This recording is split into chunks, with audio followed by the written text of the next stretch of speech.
So this is going to be a really simple video today. It's on how to start at least a container garden really cheap, and it kind of can domino effect if you have some flower beds at your place. First thing is the container was actually free. We pulled it off the curb. Sometimes during the spring and throughout the year you find people throwing away things. This one, they were thrown away.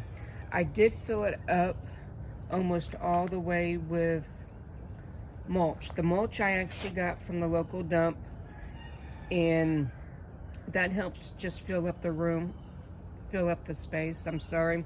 But the one big thing about this is that whenever you put any type of compost or mulch and everything, eventually it's going to start breaking down and going down in size and everything. So keep that in the back of your mind. Okay, so I did fill it up a little bit with dirt, and I also put some water in it. It just helped it settle and everything. And I'm about ready to plant seeds. This container is going to be actually a pepper planter as far as just starting the seeds and everything. And these are the seeds I'm going to be using, and they come from a couple of different places. The first three, these of course are from the dollar store. If they're four for $1. Like I said, you know, there's a price point with just about everything. Now these are two of my favorite companies that I like to get seeds from. One is going to be Botanical Interest, and then the other one is going to be Baker Creek Heirloom Seeds.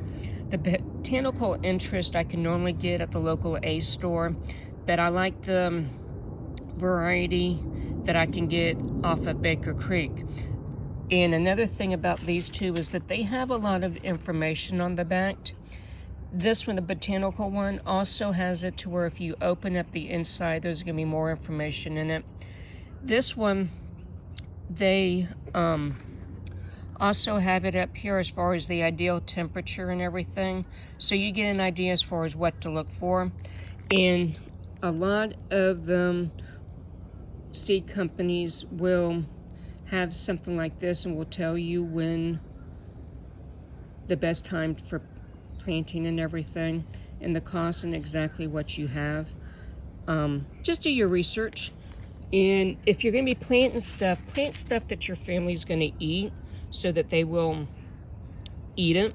Another thing of it is with me combining everything, we're going to probably be doing the planter in quarters, and you know, you just label everything so that you know exactly what's going to be growing, especially if you're not used to what the plants look like right off the bat.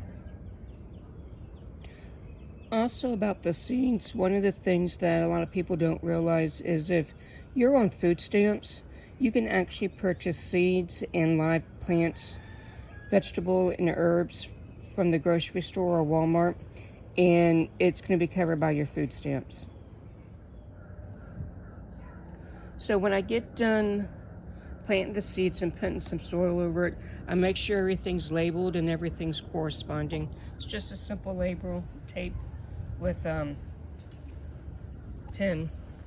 And I forgot to mention, the soil that I'm using is a combination of a little bit of compost and soil that we're getting from order pots and everything. You know, it's something that I have and I'm going to use, so it's free. Now I try to do as much organic gardening as much as possible. So if you do something like that, you might want to put some fertilizer and just keep it really simple as far as when you do, but just about any fertilizer will do. I do have some Miracle Grow on hand that I've been slowly using up with a combination of the Dr. Earth. I've had really good response to it.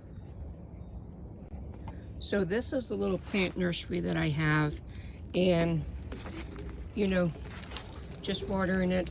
One of the key things to watering is that you do have a watering can, especially when you're using seeds, because you don't want the seeds to scatter around too much.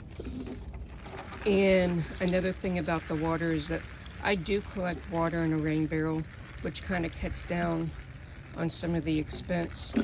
And another way that I get plants, these tomato plants, I don't know what kind of tomato plants they are, but they are actually from the compost pile.